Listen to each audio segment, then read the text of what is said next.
40 ವರ್ಷ ದಾಟದ ಮೇಲೆ ಬಹಳಷ್ಟು ಮಹಿಳೆಯರಲ್ಲಿ ಮೂಡ್ ಸ್ವಿಂಗ್ಸ್ ಆಗುತ್ತೆ, ಸುಸ್ತಾಗತ್ತೆ, ನಿದ್ರೆ ತೊಂದರೆ ಆಗತ್ತೆ. ಇದೆಲ್ಲ ತುಂಬಾ ಕಾಮನ್ ಆಗಿ ಆಗ್ತಾ ಇರುತ್ತೆ. ಆದ್ರೆ ಅವರು ಇದೆಲ್ಲ ಸ್ಟ್ರೆಸ್ ರಿಲೇಟೆಡ್ ಅಂತ ಇಗ್ನೋರ್ ಮಾಡ್ತಾ ಹೋಗ್ಬಿಡ್ತಾರೆ. ಆದ್ರೆ ಇದು ಪೆರಿಮೆನೋಪಾಸ್ನ ಲಕ್ಷಣಗಳೇ ಆಗಿರಬಹುದು. ಮೆನೋಪಾಸ್ ಅಂದ್ರೆ ಮುಟ್ಟು ಪೂರ್ತಿಯಾಗಿ ನಿಂತೋಗೋದು ಅಂತ ಎಲ್ರಿಗೂ ಗೊತ್ತಿದೆ. ಆದ್ರೆ ಅದಕ್ಕಿಂತ 5 ರಿಂದ 10 ವರ್ಷದ ಮುಂಚೆನೆ ಪೆರಿಮೆನೋಪಾಸ್ ಸ್ಟಾರ್ಟ್ ಆಗುತ್ತೆ. ಅದ್ರ ಬಗ್ಗೆ ಬಹಳಷ್ಟು ಜನರಿಗೆ ಮಾಹಿತಿ ಇರೋದಿಲ್ಲ. ಇದ್ರೂ ಕೆಲವೊಂದು ತಪ್ಪು ಮಾಹಿತಿಗಳನ್ನ ಡಿಸ್ಕಸ್ ಮಾಡ್ತಾ ಇರ್ತಾರೆ. ಇದರಲ್ಲಿ ಸರಿ ಯಾವುದು ತಪ್ಪು ಯಾವುದು ಅನ್ನೋದೇ ಇವತ್ತಿನ ನಮ್ಮ ಈ ವಿಡಿಯೋ. ಪೆರಿಮೆನೋಪಾಸ್ ಅಂದ್ರೆ 45 ರಿಂದ 50 ವರ್ಷಕ್ಕೆ ಶುರು ಆಗೋದು. ಖಂಡಿತವಾಗಿಯೂ ಇದು ತಪ್ಪು ಕಲ್ಪನೆ.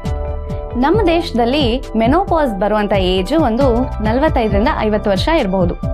ಆದ್ರೆ ಅದಕ್ಕಿಂತ 5 ರಿಂದ 10 ವರ್ಷ ಮುಂಚೆನೆ ಪೆರಿಮೆನೋಪಾಸ್ ಶುರು ಆಗುತ್ತೆ. ಸೊ ಒಂದು 35 ರಿಂದ 40 ವರ್ಷಕ್ಕೆ ಪೆರಿಮೆನೋಪಾಸ್ ಸಿಂಪ್ಟಮ್ಸ್ ನಿಮ್ಗೆ ಕಾಣಿಸ್ಕೊಳ್ಳಕ್ಕೆ ಶುರು ಆಗಬಹುದು. ದೇಹದಲ್ಲಾಗುವಂತ ಹಾರ್ಮೋನ್ ಚೇಂಜಸ್ ಇಂದ ನೀವು ಪೆರಿಮೆನೋಪಾಸ್ ಲಕ್ಷಣಗಳನ್ನ ಕಾಣಬಹುದು. ಇದು ಯಾವ ವಯಸ್ಸಿಗೆ ಶುರು ಆಗುತ್ತೆ ಅಂತ ನಿರ್ದಿಷ್ಟವಾಗಿ ಹೇಳೋಕ್ ಆಗೋದಿಲ್ಲ. ಪೀರಿಯಡ್ಸ್ ಕರೆಕ್ಟ್ ಆಗಿ ಆಗ್ತಾ ಇದೆ ಅಂದ್ರೆ ಪೆರಿಮೆನೋಪಾಸ್ ಶುರು ಆಗಿಲ್ಲ ಅಂತ ಅರ್ಥ. ಇದು ಒಂದು ಮಿಸ್ಕನ್ಸೆಪ್ಷನ್. ಪೀರಿಯಡ್ಸ್ ಕರೆಕ್ಟ್ ಆಗಿ ಆಗ್ತಾ ಇದೆ ಅಂತಂದ್ರೆ ಪೆರಿಮೆನೋಪಾಸ್ ಶುರು ಆಗಿಲ್ಲ ಅಂತ ಅರ್ಥ ಅಲ್ಲ. ಪೀರಿಯಡ್ ಚೇಂಜಸ್ ಪೆರಿಮೆನೋಪಾಸ್ ನ ಒಂದು ಲಕ್ಷಣ ಅಷ್ಟೇ. ಆದ್ರೆ ಬಹಳಷ್ಟು ಬೇರೆ ಲಕ್ಷಣಗಳು ಸ್ಟಾರ್ಟ್ ಆಗಿರ್ಬೋದು. ಈಗ ಹಾಟ್ ಫ್ಲಾಶಸ್ ಇರ್ಬೋದು, ಅಥವಾ ಮೂಡ್ ಸ್ವಿಂಗ್ಸ್ ಇರ್ಬೋದು, ಅಥವಾ ಈವನ್ ರಾತ್ರಿ ನಿದ್ರೆಯಲ್ಲಿ ಎಚ್ಚರ ಆಗೋದು, ಇವೆಲ್ಲಾನು ಪೆರಿಮೆನೋಪಾಸ್ ನ ಲಕ್ಷಣಗಳೇ ಇರ್ಬೋದು. ಪೆರಿಮೆನೋಪಾಸ್ ಇದ್ರೆ ಹಾಟ್ ಫ್ಲಾಶಸ್ ಅಂದ್ರೆ ತೀವ್ರ ಉಷ್ಣತೆ ಆಗೇ ಆಗುತ್ತೆ. ಇಲ್ಲ, ಪೆರಿಮೆನೋಪಾಸ್ ಇದ್ದಾಗ ಹಾಟ್ ಫ್ಲಾಶಸ್ ಇರಲೇಬೇಕು ಅಂತ ಇರೋದಿಲ್ಲ. ಇದು ನ್ಯಾಚುರಲ್ ಪ್ರೊಸೆಸ್ ಆಗಿರೋದ್ರಿಂದ ಕೆಲವರ ದೇಹ ಈಸಿಯಾಗಿ ಅಡ್ಜಸ್ಟ್ ಆಗ್ಬಿಡುತ್ತೆ. ಅಂತವರಲ್ಲಿ ಹಾಟ್ ಫ್ಲಾಶಸ್ ಕಾಣಿಸೋದು ಕಡಿಮೆ ಇರುತ್ತೆ. ಆದ್ರೆ ಬೇರೆ ಲಕ್ಷಣಗಳು ಕಾಣಿಸ್ಬೋದು. ಫಸ್ಟ್ ಸೈನ್ ಪೆರಿಮೆನೋಪಾಸ್ದು ಅಂತಾನೆ ಏನೋ ಚೇಂಜ್ ಆಗ್ತಾ ಇದೆ ನನ್ನ ಬಾಡಿಯಲ್ಲಿ ಅನ್ನೋ ಅಂತ ಫೀಲಿಂಗ್ ಬರುತ್ತೆ. ನನ್ನ ಬಾಡಿ ಸ್ಟೇಟಸ್, ಮೆಂಟಲ್ ಸ್ಟೇಟಸ್ ಅಲ್ಲಿ ಏನೋ ಒಂದು ಡಿಫರೆನ್ಸ್ ಇದೆ ಅಂತ ಬಹಳಷ್ಟು ಹೆಣ್ಮಕ್ಳಿಗೆ ಅನ್ನಿಸ್ಬೋದು. ಇದೇ ಪೆರಿಮೆನೋಪಾಸ್ನ ಫಸ್ಟ್ ಸೈನ್. ಸೊ ನಿಮ್ಗೆ ಹಾಟ್ ಫ್ಲಾಶಸ್ ಇರ್ಬೋದು, ಅಥವಾ ಮರ್ಗುಳಿತನ ಇರ್ಬೋದು, ಅಥವಾ ಮೂಡ್ ಸ್ವಿಂಗ್ಸ್ ಇರ್ಬೋದು, ಅಥವಾ ತುಂಬಾ ಕಿರಿಕಿರಿ ಆಗೋದು, ತುಂಬಾ ಮೂಡ್ ಚೇಂಜಸ್, ಅಳು ಬರೋದು, ಈ ರೀತಿ ಎಲ್ಲಾನು ಸಹ ಆಗಬಹುದು.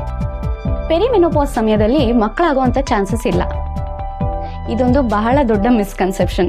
ಬಹಳಷ್ಟು ಜನ ಮಹಿಳೆಯರು ಇದರಿಂದ ಕಾಂಟ್ರಸೆಪ್ಷನ್ ಯೂಸ್ ಮಾಡೋದನ್ನ ಸ್ಟಾಪ್ ಮಾಡ್ಬಿಡ್ತಾರೆ. ಅಥವಾ ಕೆಲವರು ಪ್ರೆಗ್ನೆನ್ಸಿನ ಪ್ಲಾನ್ ಮಾಡ್ತಿದ್ದವರು ನಿರಾಸೆಯಿಂದ ಇರ್ತಾರೆ. ಖಂಡಿತವಾಗ್ಲೂ ಹಾಗೆ ಇರೋದಿಲ್ಲ. ಮೆನೋಪಾಸ್ ಆಗುವ ತನಕ ಪ್ರೆಗ್ನೆನ್ಸಿ ಆಗುವಂತ ಚಾನ್ಸಸ್ ಇರುತ್ತೆ. ಮೆನೋಪಾಸ್ ಅಂತಂದ್ರೆ 1 ವರ್ಷ ಪೀರಿಯಡ್ಸ್ ಆಗ್ಲೇಬಾರ್ದು. ಅವಾಗ ನಾವು ಮೆನೋಪಾಸ್ ಅಂತ ಕನ್ಸಿಡರ್ ಮಾಡ್ತೀವಿ. ಅದಕ್ಕಿಂತ ಮುಂಚೆ 5 ರಿಂದ 10 ವರ್ಷದ ಪೀರಿಯಡ್ ಪೆರಿಮೆನೋಪಾಸ್. ಆ ಸಮಯದಲ್ಲಿ ಪ್ರೆಗ್ನೆನ್ಸಿ ಆಗುವಂತ ಚಾನ್ಸಸ್ ಖಂಡಿತವಾಗಿಯೂ ಇರುತ್ತೆ. ಸೊ ಕಾಂಟ್ರಸೆಪ್ಷನ್ ಯೂಸ್ ಮಾಡ್ತಾ ಇರುವಂತ ಮಹಿಳೆಯರು ಇದನ್ನ ಸ್ಟಾಪ್ ಮಾಡಬಾರ್ದು. ಪೆರಿಮೆನೋಪಾಸ್ ನ್ಯಾಚುರಲ್ ಪ್ರೊಸೆಸ್ ಆಗಿರೋದ್ರಿಂದ ಇದರ ಸಿಂಪ್ಟಮ್ಸ್ ಅನ್ನ ನಾವು ಸುಮ್ಮನೆ ಸಹಿಸ್ಕೋಬೇಕು, ಬೇರೆ ಏನೂ ಉಪಾಯ ಇಲ್ಲ. ದಯವಿಟ್ಟು ಯಾವ ಹೆಣ್ಮಕ್ಳು ಈ ರೀತಿ ಯೋಚನೆ ಮಾಡಬೇಡಿ. ಇದು ನಿಜ ಅಲ್ಲ. ಪೆರಿಮೆನೋಪಾಸ್ ನ್ಯಾಚುರಲ್ ಫೇಸ್ ಕರೆಕ್ಟು, ಅದರಲ್ಲಿ ಸಿಂಪ್ಟಮ್ಸು ಶುರು ಆಗುತ್ತೆ, ಅದು ಸಹ ಕರೆಕ್ಟು. ಆದ್ರೆ ಅದನ್ನ ನೀವು ಸೈಲೆಂಟ್ ಆಗಿ ಬೇರ್ ಮಾಡಬೇಕು ಅಂತ ಇರೋದಿಲ್ಲ. ನೀವು ಅದಕ್ಕೆ ಬೇಕಾದಂತ ಕೆಲವು ಸ್ಟೆಪ್ಸ್ ಅನ್ನ ತಗೊಳ್ಬಹುದು. ಈಗ ಲೈಫ್ ಸ್ಟೈಲ್ ಚೇಂಜಸ್ ಮಾಡ್ಕೋಬಹುದು, ಎಕ್ಸರ್ಸೈಸ್, ಡಯಟ್, ಇದರಿಂದ ಮನೆಯಲ್ಲೇ ನೀವು ಈ ಸಿಂಪ್ಟಮ್ಸ್ ಅನ್ನೆಲ್ಲ ಕಡಿಮೆ ಮಾಡ್ಕೋಬಹುದು. ಜೊತೆಗೆ ಮೆಡಿಕಲ್ ಟ್ರೀಟ್ಮೆಂಟ್ ಸಹ ಇದೆ. ಹಾರ್ಮೋನ್ ರಿಪ್ಲೇಸ್ಮೆಂಟ್ ಥೆರಪಿ ಸಹ ಮಾಡಿಸ್ಕೋಬಹುದು. ಸೊ ಯಾವುದೇ ಹೆಣ್ಮಕ್ಳು ಈ ಸಿಂಪ್ಟಮ್ಸ್ ಅನ್ನೆಲ್ಲ ಸೈಲೆಂಟ್ ಆಗಿ ಸಹಿಸ್ಕೊಂಡು ವ್ಯಥೆ ಪಡಬೇಡಿ. ಇದಕ್ಕೆ ಆಪ್ಷನ್ಸ್, ಟ್ರೀಟ್ಮೆಂಟ್ಸ್ ಬಹಳಷ್ಟು ಇದೆ. ಅದನ್ನ ನೀವು ಫಾಲೋ ಮಾಡಬಹುದು. ಮೆನೋಪಾಸ್ ಆಗ್ಲಿ, ಪೆರಿಮೆನೋಪಾಸ್ ಆಗ್ಲಿ, ಇದೆಲ್ಲ ನ್ಯಾಚುರಲ್ ಫೇಸಸ್ ಆಫ್ ಲೈಫ್. ಆದ್ರೆ ಬಹಳಷ್ಟು ಮಹಿಳೆಯರಿಗೆ ಇದ್ರ ಬಗ್ಗೆ ಮಾಹಿತಿ ಇಲ್ಲ. ಮಹಿಳೆಯರಲ್ಲಿ ಜಾಗೃತಿ ಮೂಡಿಸೋದಕ್ಕೋಸ್ಕರನೇ ನಾವು ನಿಮ್ಮ ಡಾಕ್ಟರ್ ಚಾನೆಲ್ ಅನ್ನ ಸ್ಟಾರ್ಟ್ ಮಾಡಿದೀವಿ. ನಿಮ್ಗೆ ನಾವು ಮಾಡ್ತಿರೋ ಕಂಟೆಂಟ್ ಇಷ್ಟ ಆಗ್ತಾ ಇದೆ ಅಂದ್ರೆ ದಯವಿಟ್ಟು ಸಬ್ಸ್ಕ್ರೈಬ್ ಮಾಡ್ಕೊಳ್ಳಿ. ಈ ವಿಡಿಯೋ ನಿಮ್ಗೆ ಇಷ್ಟ ಆಗಿದೆ ಅಂದ್ರೆ ನಿಮ್ ಫ್ರೆಂಡ್ಸ್ ಮತ್ತೆ ಫ್ಯಾಮಿಲಿ ಜೊತೆ ಶೇರ್ ಮಾಡ್ಕೊಳ್ಳಿ. ನಾನು ನಿಮ್ಮ ಡಾಕ್ಟರ್.